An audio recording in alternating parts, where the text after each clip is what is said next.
All right, so this motor, I'm just going to show you how this goes originally, is the RUR 199 circulation pump, and it's $500. So we ripped it apart by first removing the brass piece that you see here. Inside that, off will come highly magnetic this assembly system here. Now in our case, one of these ceramic rings was all shattered.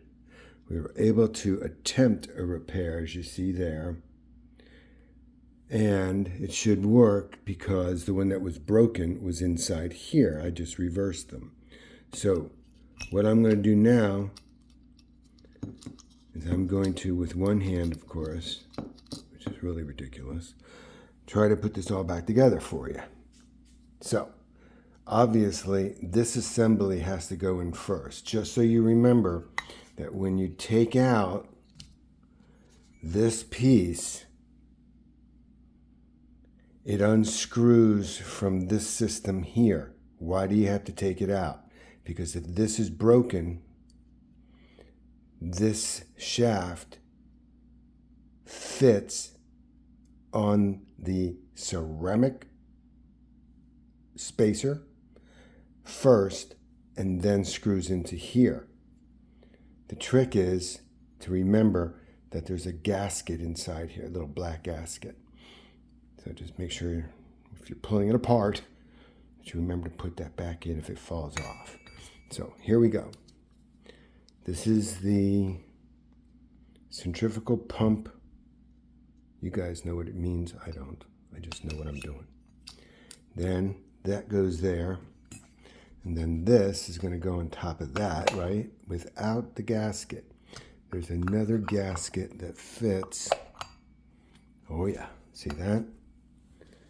This here gasket goes on. Make sure it's clean. You like how I cleaned that, right? Like that, right? Make sure it's seated well. Now with one hand, we're gonna try to see if this works without losing that thing, which I am gonna lose, so I need two hands. Bear with me. All right, we're back. Now, that's not screwed in yet. The reason it's not screwed in, because I want to show you or tell you that in this case, these screws, just like the other screw that I showed you with that white retainer thing, gasket, washer, whatever you want to call it, the white thing, that, like this, turns the opposite direction. Why? Because the pump is turning in the clockwise direction, so all the screws have to turn the opposite, similar as your weed whacker. So we're going to put it on pause. We're going to screw this down a little bit, not much, and I'll show you why. Okay, I screwed it in just a little bit, and the reason I did that is because you see it'll move, but if you screw it in too much, it gets too tight. So now let's remount it. Oh, let me show you one more thing. Okay, whatever you do, don't tell the fire inspector what we're doing here. All right, there's your motor. There's your electrical. Works like a charm, ain't that something? $500, right? For washer, whatever that ceramic thing is. Right? Crazy. Works like a champ, right? Okay, I want to show you one more thing. Make sure that those aren't touching and we're unplugged. All right, this you're going to like. Okay, with two fingers, you're just going to pull this son of a gun, right out of there. And you'll notice it's nicely lubricated. It's a brand new unit. It should work. But way down in the bottom is a spring. Somewhere down there, that little black thing. There you go. Okay. You got to make sure that if you do take this out, why you'd want to, I have no idea. But if you do, make sure that thing lays correctly. Okay, here we go. Putting it back. We're going to screw it all together. Okay, remember, when you put this thing back in, the most important part is make sure the bleed from the unit, when you bleed it, the bleed is always at the base. Another way you can tell is you see the second hole. If I can do this with my fingers, that's where this goes. So if this hole is way up here, you know you got it wrong. That's an easy way to remember it, okay?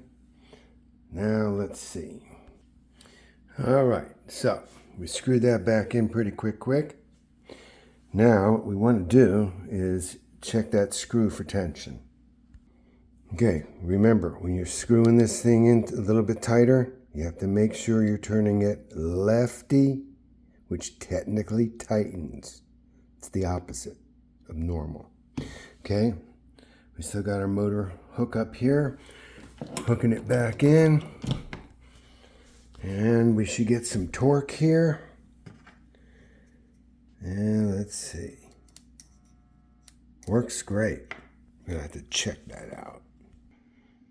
All right, so we took the top off because it wasn't spinning. And it does spin really well. Let's not do that again. All right, so we got to figure out why it's spinning here, but not when I put the brass piece back on. Get back to you. All right, so what do?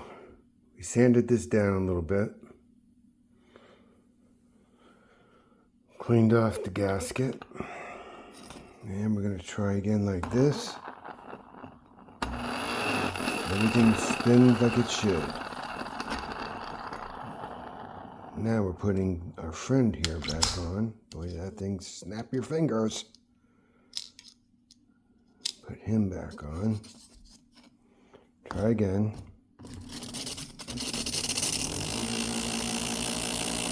Sounds clean and green to me. Now you'll notice there are some marks on here.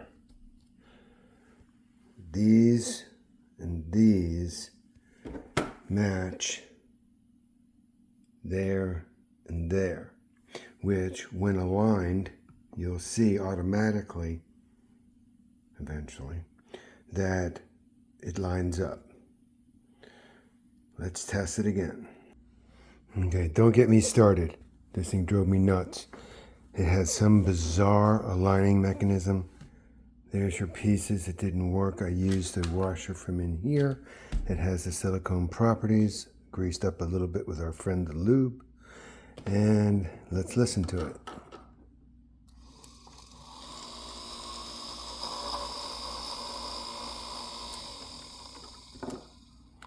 Let's try to get this the right way. There it goes.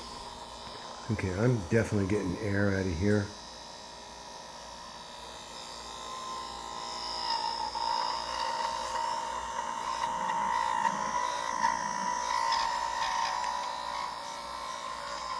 It works, kids. It may sound a little noisy, but I'd rather the noise than $500 later, right? Thanks for watching.